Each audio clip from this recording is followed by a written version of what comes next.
आज हम पढ़ेंगे कार्डियोवैस्कुलर सिस्टम के बारे में। और कार्डियोवैस्कुलर सिस्टम हम किस में स्टडी करेंगे? हम स्टडी करेंगे ह्यूमंस में, मतलब ये कि इंसानों में। तो जहाँ हम देखते हैं कि बॉडी में और बहुत सारे सिस्टम्स होते हैं, तो वो सिस्टम जो कि हमारी ब्लड को बॉडी में सर्कुलेट करता है, और ब्लड के ज़रिए से हम देखते हैं कि डिफरेंट न्यूट्रिएंट्स और ऑक्सीजन पहुंचाई जाती है। वो किस तरह से पहुंचाई जाती है, उसमें कौन से ऑर्गन इन्वॉल्व है, तो उसमें जैसे यहाँ पर हम डायग्राम में देख रहे हैं कि अगर इस ऑर्गन की बात की जाए तो ये क्या है? हार्ट। जिसके लिए वर्ड क्या यूज़ हुआ है? कार्डियो।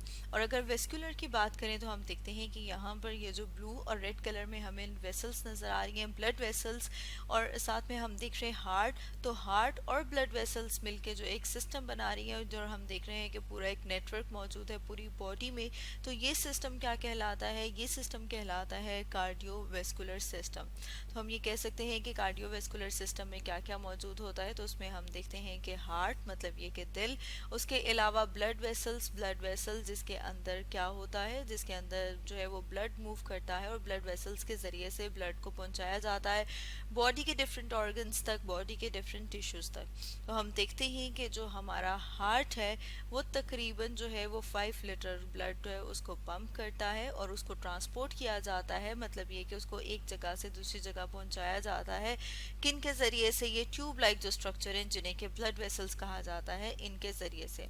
अब अगर हम ये बात करें कि ज़रूरत क्या है ऑक्सीजन, मतलब ये कि जो हम कह रहे हैं कि ब्लड को ट्रांसपोर्ट किया जा रहा है, वो क्यों किया जा रहा है? ताकि ऑक्सीजन को, इसके अलावा हम देखते हैं कि जो न्यूट्रिएंट्स हैं हम खाना खाते हैं वो डाइजेस्ट होता है। डाइजेस्ट होने के बाद उसमें जो हम देखते हैं कि न्यूट्रिएंट्स हैं वो किस तरह से ट्रांसपोर्ट किए जाते हैं, मतलब ये कि खुराक जो है वो बॉडी के सेल्स तक किस तरह से पहुंचाई जाती है? ब्लड के ज़रिए से। और ब्लड जो है वो किन में मूव कर रहा है? ब्लड वेसल्स में। और पंप कौन कर रहा है? हार्ट। मतलब ये कि ऑक्सीजन, न्यूट्रिएंट्स और इसके अलावा हार्मोन्स इसके हम देख रहे हैं कि जो सेल्स तक पहुंचाए जाते हैं वो पहुंचाए जाते हैं कार्डियोवैस्कुलर सिस्टम की मदद से। इसके अलावा हम देखते हैं कि जब सेल्स अपने डिफरेंट फंक्शंस परफॉर्म करते हैं तो वो वेस्ट प्रोडक्ट्स बनाते हैं। अब वो जो वेस्ट प्रोडक्ट्स हैं उनको बॉडी के ऑर्गन जैसे कि किडनी है वहां तक पहुंचाया जाता है, वो भी ब्लड के जरिए से, ताकि उन्हें बॉडी से बाहर एक्सक्रीट आउट कर दिया जाए। तो जो कार्डियोवेस्कुलर सिस्टम है इसको कौन पावर कर रहा है? हमारी बॉडी का सबसे हार्ड वर्किंग ऑर्गन जिसे कि हार्ट कहा जाता है। अब अगर हम थोड़ी सी और डिटेल देखें, और उसके साथ हम अपने सामने ये डायग्राम देख रहे हैं। इस डायग्राम में हम देख रहे हैं ये जो ब्लू कलर में शो की हुई है, ये शो किया हुआ है कि ब्लड जो वापस हार्ट तक आता है, एरो शो करे, और ब्लू कलर शो कर रहा है कि वो डीऑक्सीजनेटेड, मतलब ये कि वो ब्लड जिसमें ऑक्सीजन की मिकदार, ऑक्सीजन की कंसंट्रेशन कम होती है, उसे कहाँ पर लाया जाता है? पूरी बॉडी से उसे लाया जाता है हार्ट तक। तो उसमें हम देख रहे हैं कि जो हम देख रहे हैं हार्ट से हमारे दिल से जो ऊपर वाले रीजन्स हैं उसमें कौन कौन से आ जाते हैं? हेड और आर्म्स आ जाते हैं। इसके अलावा हम देखते हैं कि जो जगलर वेन है वो क्या करी है, वो उसके जो है वो सबक्लेवियन वेन भी कहा जाता है। वो हमारे आर्म, मतलब ये कि हमारे बाजुओं से वापस डीऑक्सीजनेटेड ब्लड लेके आती है हमारे दिल तक। इसके साथ साथ हम देखते हैं कि ये वाली जो वेन्स हैं जिसमें हम कह रहे हैं कि हेड रीजन से और आर्म से, इसके अलावा हम कह रहे हैं कि जो सब क्लेवियन वेन है वो भी हमारे आर्म, मतलब ये कि हमारे बाजू से ये जो डीऑक्सीजनेटेड ब्लड है इसको पोर कर दिया जाता है एक और बड़ी वेन में, लार्जर वेन में, जिसे कि सुपीरियर वेना केवा कहा जाता है। इसी तरह से हम देखते हैं कि हमारे हार्ट से, हमारे दिल से जो लोअर ऑर्गन्स हैं, मतलब ये कि वो लोकेशन जिनकी उनके नीचे मौजूद है, अगर उनकी बात की जाए तो उसमें जैसे कि हम देख रहे हैं कि जो इलियक वेन है इसी तरह से वो ब्लड कलेक्ट करती है। रेनल वेन की बात करें तो वो कहाँ से ब्लड को कलेक्ट करती है? जैसे यहाँ पर हम डायग्राम में भी देख रहे हैं कि किडनी से। इसी तरह से हम देख रहे हैं कि हेपेटिक पोर्टल वेन, और हेपेटिक पोर्टल वेन जो है वो डीऑक्सीजनेटेड ब्लड को कहाँ पर पोर कर देती है? Hepatic when.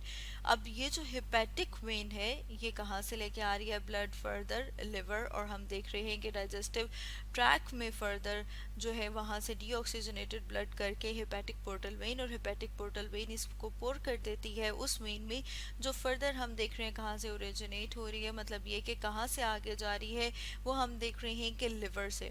अब ये जो हेपेटिक वेन है, hepatic portal vein, renal vein और इलियक वेन, ये सारी की सारी वेन्स अपने ब्लड को जो कि डीऑक्सीजनेटेड ब्लड है उसको पोर कर देती हैं एक लार्जर वेन में, जिसे कि इंफीरियर वेना केवा कहा जाता है।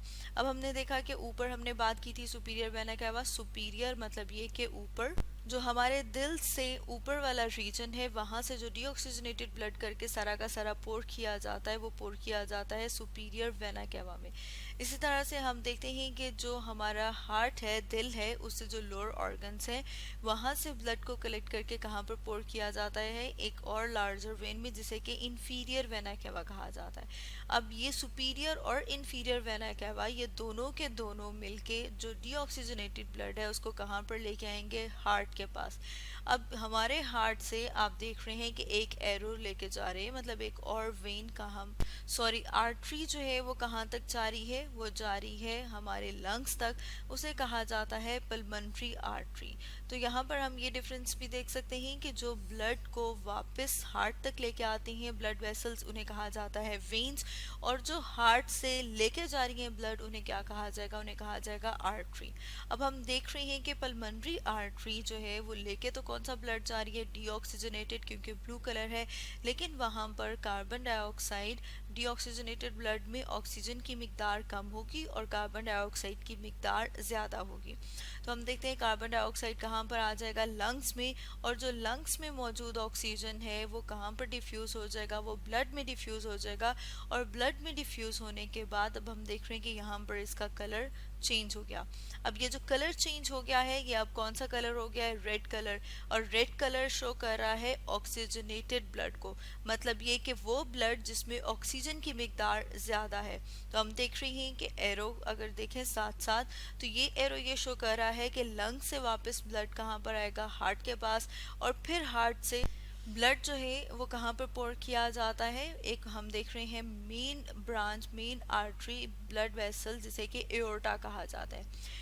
एओर्टा से फर्दर हम देख रहे हैं कि ब्रांचेस अराइज होती हैं, मतलब ये है कि उसमें से शाखें निकल रही हैं, ब्रांचेस निकल रही हैं, उसमें से कुछ जो जा रही है हमारे अपर बॉडी रीजन्स, जिसमें हम देख रहे हैं कि रोटेड आर्टरी है, इसके अलावा सब क्लेवन आर्टरी है जो कहाँ पर ब्लड को लेके जाएगी, जो हमारे आर्म्स तक, इसके अलावा हमारे हेड रीजन तक। इसके साथ साथ हम देख रहे हैं कि एओर्टा जो है वो डिवाइड करती है मेसेंट्रिक आर्टरीज जो कि ब्लड सप्लाई करती हैं हमारे डाइजेस्टिव सिस्टम को।